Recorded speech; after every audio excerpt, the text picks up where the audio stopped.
June 7, 1944. Imperial General Headquarters, Tokyo. Colonel Takeshi Yamamoto stood in the cipher room, hands trembling as he decoded the latest intelligence report from Berlin. The Allies had landed in Normandy 24 hours earlier. German resistance was collapsing. He had been trained to believe such an amphibious operation was strategically impossible, that Atlantic Wall defenses were impenetrable, that American industrial capacity was exaggerated propaganda.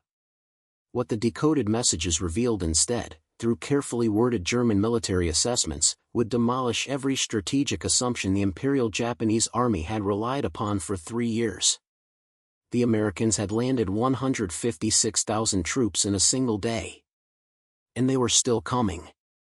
For Colonel Yamamoto and the 247 officers of the Imperial Japanese Army's Intelligence Bureau stationed throughout Tokyo, Singapore, and Manila between June 1944 and August 1945, the collision between expectation and reality began the moment credible reports of D-Day's scale reached the Pacific theater. Among them were 34 senior strategic analysts, men who had spent years studying American military doctrine, industrial capacity, and logistical capabilities, whose assessments would prove catastrophically wrong. According to declassified records from the National Institute for Defense Studies in Tokyo, preserved in their War History Office archives, the first comprehensive intelligence briefing on Operation Overlord reached Imperial General Headquarters on June 9, 1944. Military planners had prepared extensive analyses predicting the Allied invasion would fail, that amphibious operations on such scale were beyond American organizational capacity, that German defenses would inflict catastrophic casualties forcing immediate withdrawal. The 600-page assessment titled Allied Amphibious Capabilities and Projected European Theater Operations dedicated 42 pages to explaining why a cross-channel invasion would inevitably collapse within 72 hours. What actually happened caught everyone completely unprepared. Major General Hideaki Tanaka, director of the Army General Staff's Second Bureau responsible for intelligence analysis, recorded in his private journal, now housed at the Yasukuni War Museum in Tokyo, his first reaction to confirmed D-Day reports, June 10, 1944. The numbers cannot be accurate.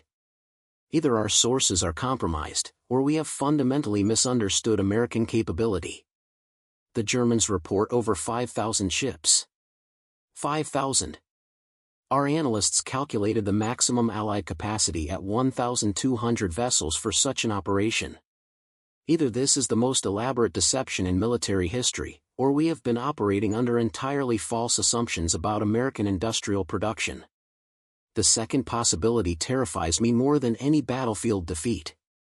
The strategic preparation Japanese military planners had conducted throughout 1943 and early 1944 had painted Allied capabilities in specific, calculated terms.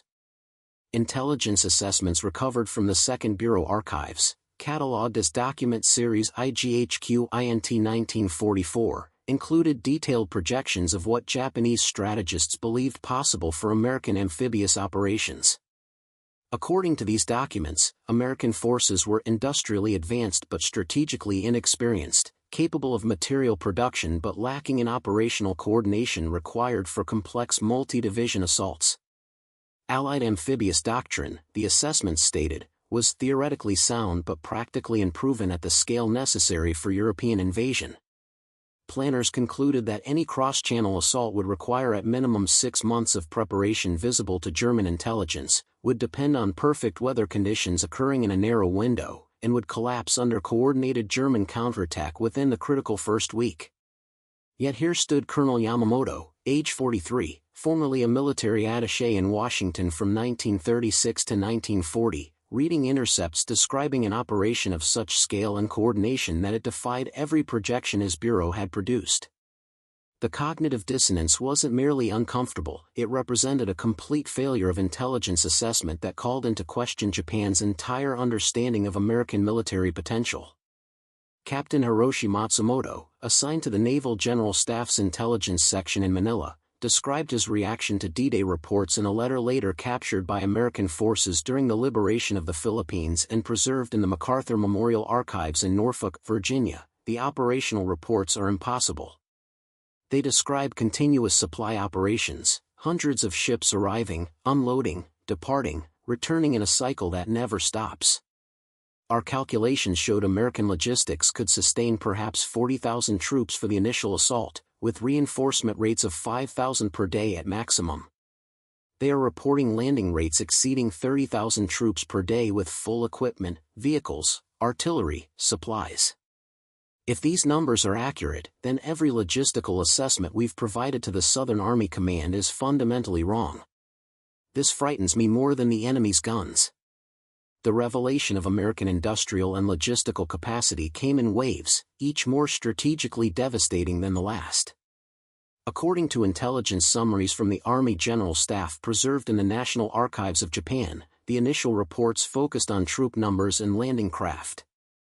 Within 2 weeks, analysts began comprehending the true scope of the operation. Commander Kenji Suzuki, a naval intelligence officer assigned to monitor Allied shipping through neutral intelligence sources, maintained detailed analysis reports that were later donated to the Military History Department at the National Defense Academy. His summary from June 24, 1944 reveals the dawning realization: analysis of merchant shipping patterns through neutral ports suggests the Allies have constructed over 4,000 specialized landing craft of various types in the past 18 months. Our pre-war estimates suggested American shipyards could produce perhaps 800 such vessels annually at absolute maximum capacity. Either our understanding of American industrial capability is off by a factor of 5, or they have achieved construction efficiency that defies our engineering assessments. The strategic implications are catastrophic. If they can produce invasion equipment at this scale, what does this mean for aircraft production, naval construction, ammunition manufacturing? The Imperial Japanese Navy's own experiences with amphibious operations provided a benchmark for comparison that made D-Day's success even more psychologically jarring. Japan's largest amphibious operation, the invasion of the Philippines in December 1941, had landed approximately 43,000 troops using 76 transport ships supported by significant naval forces, and had required months of meticulous planning. The operation was considered a masterpiece of Japanese military coordination.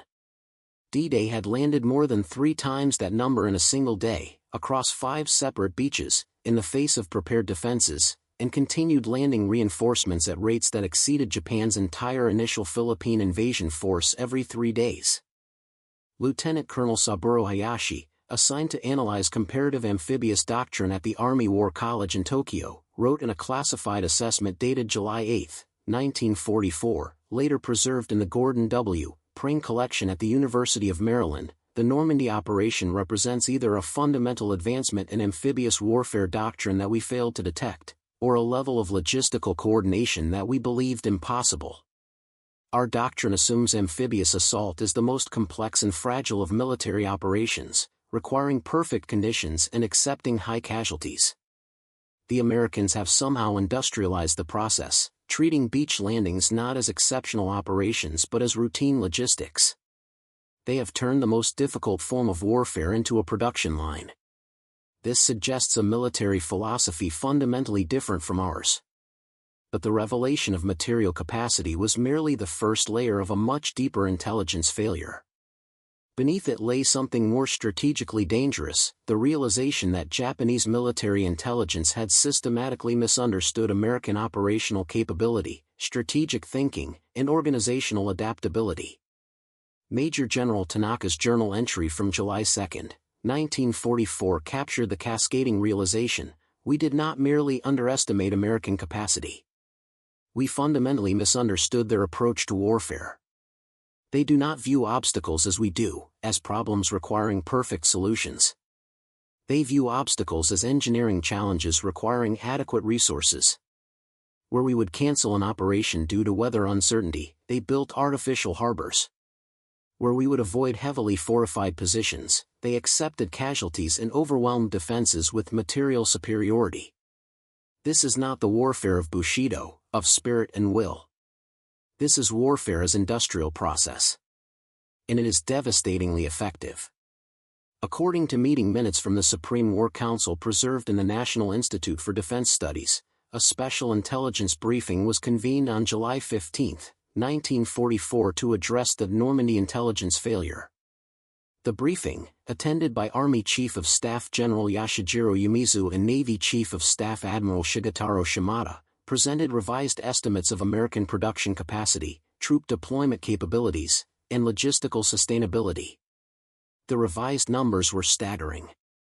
Where previous estimates had calculated American tank production at 15,000 units annually, new assessments suggested 29,000. Where aircraft production had been estimated at 40,000 per year, evidence now pointed to 96,000. Where shipping construction had been calculated at 3 million tons annually, the actual figure appeared to exceed 19 million tons.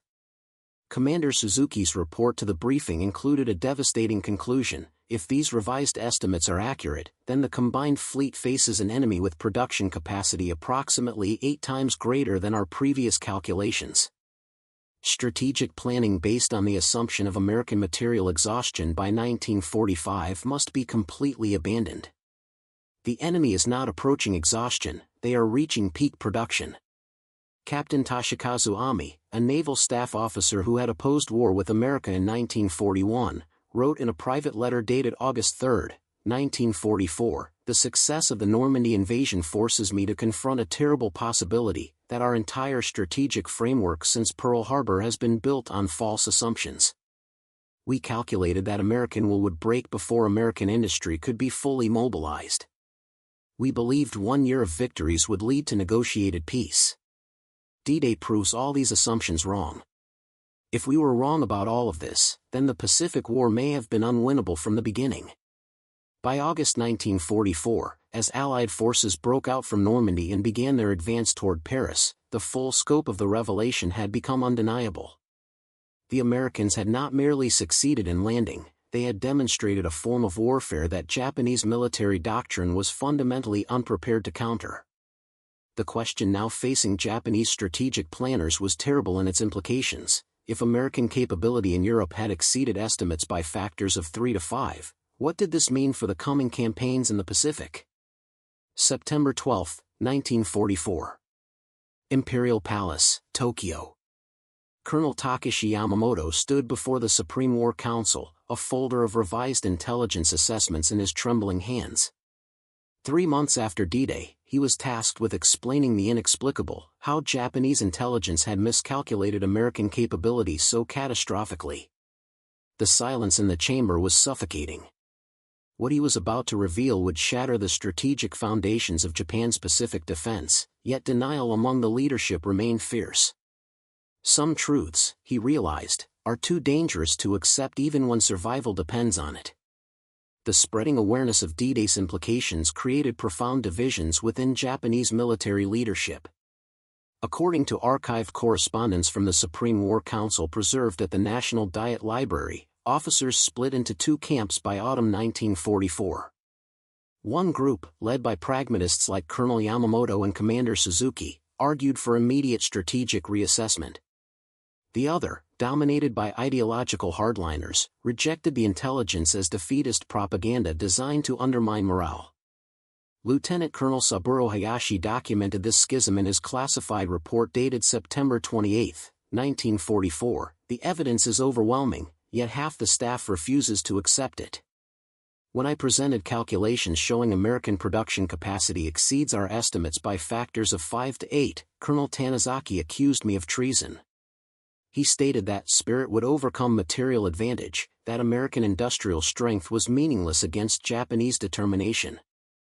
I asked him how determination stops a tank. He did not answer." At the Naval General Staff Headquarters, the divisions proved even more bitter. Captain Toshikazu Ami's diary entry from October 7, 1944, preserved in the diplomatic archives, reveals the institutional paralysis. Admiral Toyota refuses to revise operational plans despite overwhelming evidence that American naval construction has rendered our combined fleet numerically obsolete. When Commander Suzuki presented shipping data proving the Americans are building escort carriers faster than we can sink them, Toyota dismissed the report without reading it. He said, "Numbers are for accountants, not warriors. This is how empires die, not from enemy action, but from refusing to see reality." The internal conflict occasionally erupted into direct confrontation. According to witness testimony compiled in the post-war International Military Tribunal for the Far East Records, a heated exchange occurred during a strategic planning session on October 19, 1944. Major General Hideaki Tanaka presented updated assessments of American capability in the Pacific, projecting that by mid-1945, American forces would achieve overwhelming superiority in every category: aircraft, ships, troops, supplies. Colonel Katsuo Tanizaki, a vocal opponent of strategic revision, responded by accusing Tanaka of defeatism. The confrontation, documented in meeting minutes, escalated until Tanizaki declared, "You speak of American production as if it matters. You forget that Japan fights with the spirit of the divine wind.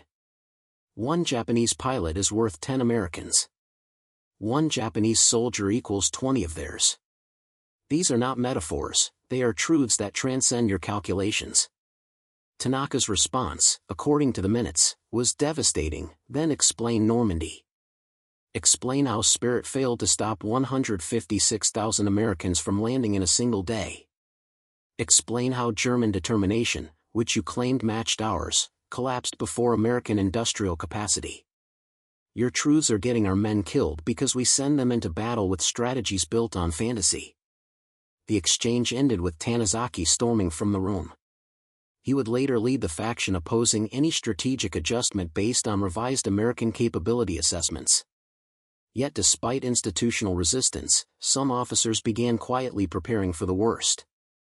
Captain Hiroshi Matsumoto, transferred from Manila to Tokyo in November 1944, secretly compiled a comprehensive assessment titled American Industrial Capacity and Pacific War Sustainability Analysis.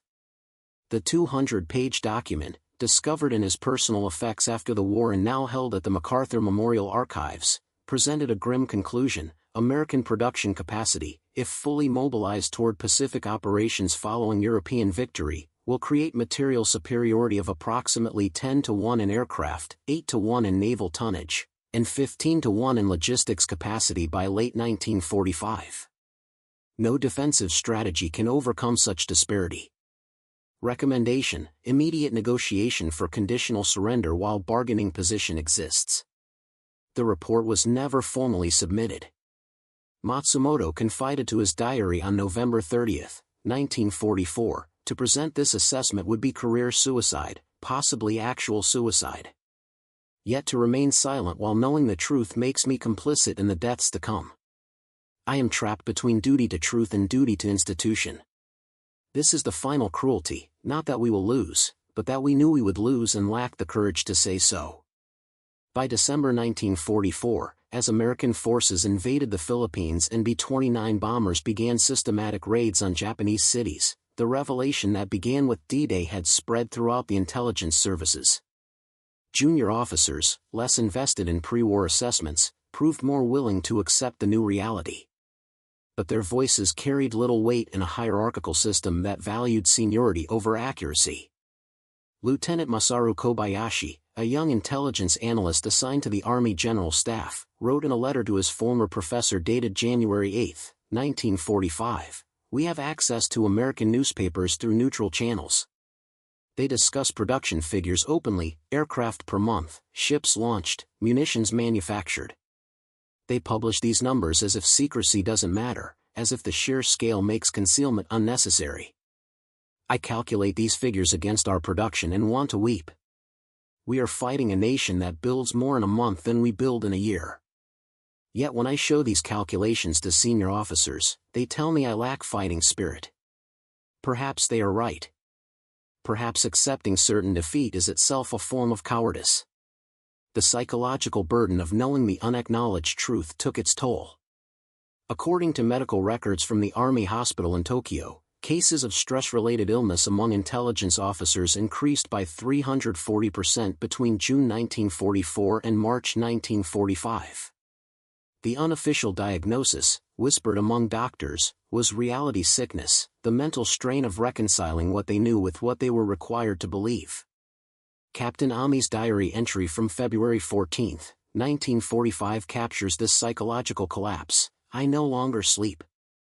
Every time I close my eyes, I see the numbers. American production numbers. Japanese casualty numbers. The calculus of annihilation. We have perhaps 6 months before American industrial capacity, fully focused on the Pacific, creates conditions that make further resistance meaningless except as ritual suicide on a national scale. I should report this. I should shout it. Instead, I file my reports and watch as they are ignored. Cowardice takes many forms. Mine is silence. The final revelation came not from intelligence reports but from direct observation. On March 9, 1945, 334 American B-29 bombers attacked Tokyo in a single raid, killing over 100,000 civilians and destroying 16 square miles of the city. For Japanese officers who had predicted American industrial capacity could not sustain such operations, the firebombing provided undeniable physical evidence. Colonel Yamamoto observed the attack from his headquarters. His journal entry from March 10, 1945, the city burns. I watch from the operations center as 334 bombers, 334, systematically destroy Tokyo. Each bomber represents months of industrial production, trained crews, logistics networks, fuel supplies. They flew 3,000 miles to attack us and will return to bases we cannot reach. This is what industrial warfare means. Not courage against courage, but capacity against capacity. And we have none. D-Day taught us this lesson. We chose not to learn. By April 1945, with Germany's surrender imminent and American forces approaching Okinawa, even the most ideological officers could no longer deny reality. The revised intelligence assessments, suppressed for months, were finally reviewed at the highest levels. But acknowledgement came too late to change strategy. Japan's leadership, having ignored accurate intelligence for years, now faced choices between catastrophic defeat and apocalyptic defeat. Major General Tanaka's final intelligence assessment, submitted May 8, 1945, the day of Germany's surrender, contained a single recommendation: immediate negotiation for surrender. No condition justifies further resistance against force we cannot match. The assessment was filed and ignored.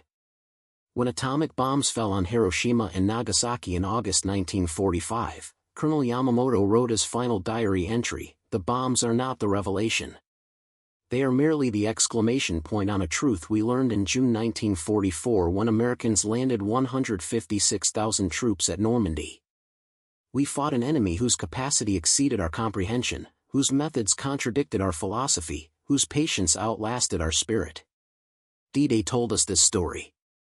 We chose not to read it. Now hundreds of thousands are dead because institutional pride mattered more than institutional honesty. In the post-war years, those intelligence officers who survived faced a peculiar exile, recognized as having been correct, yet blamed for not convincing others of truths the institution refused to hear.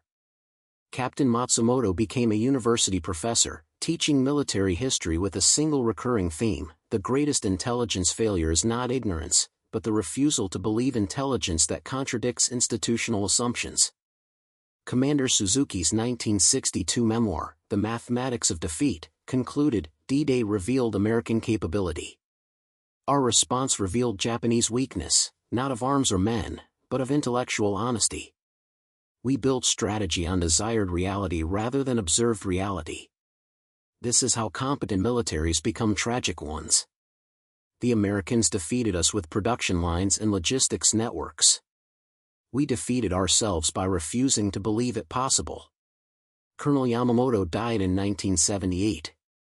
His eulogy, delivered by a former subordinate, captured the bitter irony: he spent 3 years trying to warn us of truths we learned too late. He was right about everything: American capacity, industrial warfare, the mathematics of material conflict. Yet he considered himself a failure because accuracy without influence is merely prophecy, and prophets are honored only after catastrophe proves them correct. He warned us after D-Day. We ignored him until Hiroshima. That delay cost millions of lives. The 247 intelligence officers who recognized American capability after D-Day carried a unique burden: They knew defeat was certain months before it became official, knew surrender was inevitable when leadership still spoke of victory, knew the costs of denial while being powerless to prevent them. Their transformation wasn't from enemies to allies, but from certainty to doubt, from institutional faith to existential questioning. D-Day demolished their assumptions about American capability. The aftermath demolished their faith that accurate intelligence matters when institutions refuse to believe unwelcome truths. The greatest revelation wasn't about American strength. It was about how empires die, not from enemy action alone, but from the intersection of enemy capability and institutional blindness, from the lethal combination of opponent excellence and defensive denial.